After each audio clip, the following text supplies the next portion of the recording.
her way to becoming a college graduate. Wouldn't even stop to talk to the average kid. The type of Latina I'd sit and contemplate marriage with. Fuck the horse and carriage shit, her love was never for hire. Disciplined, intellectual beauty's what I desire. Flyer than Selma Hayek or Jennifer Lopez. Everyone told me kicking it to her was hopeless. At first I just thought she didn't mess with broke kids. The thug niggas always talking about how they smoke kids, but the rich sniff coke kids got no play. I'm not even interested what her body language would say. Everyone around the way gave up trying to get in it, cause didn't matter how good your game was, she wasn't with it. All the block bitches was jealous but wouldn't admit it. Talk shit and deny to everyone that they did it, cause they regretted the long list of niggas that they let hit it. And no one ever gave them shit except McDonald's and Diddick. Smoking weed with thoughts of envy whenever they lit it. She spoke intelligently and they bit it, always trying to copy, but when they tried to use her vocab they sounded sloppy. She had a style all her own, respectful and pure. I was sick in the head for her and there wasn't a cure.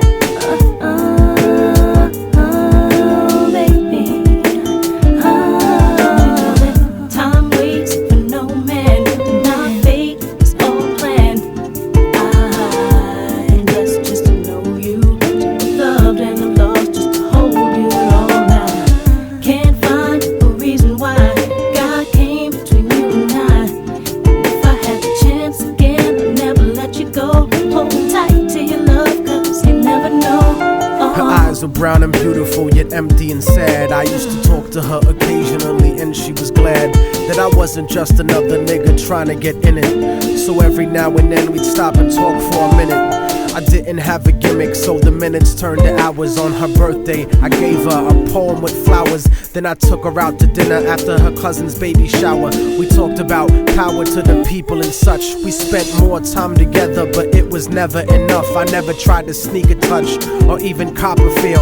I was too interested in keeping it real, perfectly honest and complete. She would always call me cariño and never technique. Bought me a new book to read every 2 or 3 weeks, forever changing the expression of my thoughts when I speak. It was because of her I even deaded all of my freaks. She convinced me to stop hanging out on the streets, to stop robbing and stealing from people like you. Instead I took her out to the Apollo and the Bronx Zoo, Museo del Barrio and the Metropolitan too. Got to the point where I was either with her or my crew. So I decided one day to tell her my feelings was true. I couldn't live without her, so I told her face of my fears. But honey's only response was a face full of tears. She could only sob hysterically, holding me tight. I tried to speak, but she wouldn't stop until I left sight. I felt like a moth who got himself too close to the light. Except I didn't burn, I turned cold after that night. Don't you know that time waits for no man, and our fate is all planned.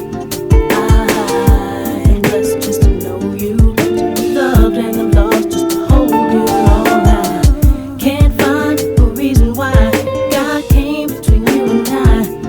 If I had the chance again, I'd never let you go. Hold tight to your love, cause you never know. I went on with my life, college and my career. Ended up locked up like an animal for a year, where the COs talk to you like they were the overseer. Then I got sent to the hole when my exit was near.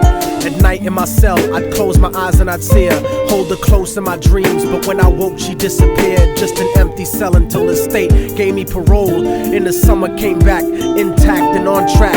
But the fact of the matter is I still felt cold, even after my mother hugged me crying at home. My real niggas would catch me thinking out of my zone, fucking lots of different women, but I still felt alone. Relatively well known around the New York underground, but I kept thinking of her and how we used to be down. The sound of her voice and the beautiful smell of her hair, though gone physically, somehow it was still there. I had to do something because the shit was too much to bear. So I went and visited the building where she used to live. The world looks a lot different after you do a bid. Your way of life done changed, while primitive minds are still stuck in the same game. Like her cousin who was on the corner slinging cocaine, stepped in the lobby and tapped the button next to her last name. Her mom buzzed me up and hugged me up like a mother order, but her facial expression changed when I asked about her daughter. For no man, and our fate is all planned. I'm blessed just to know you, to be loved and I'm lost just to hold you all now. Can't find a reason why God came between you and I.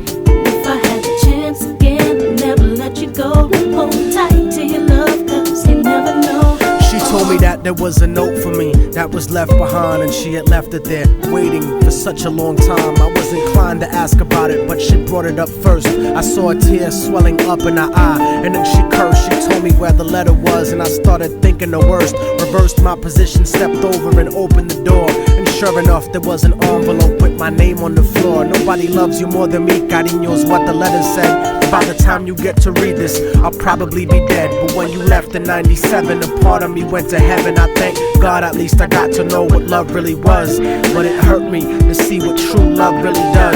Cause even though we never made love, you were all that there was. It was because I loved you so much that I had to make you leave. You made me doubt the way I thought, you made me wanna believe.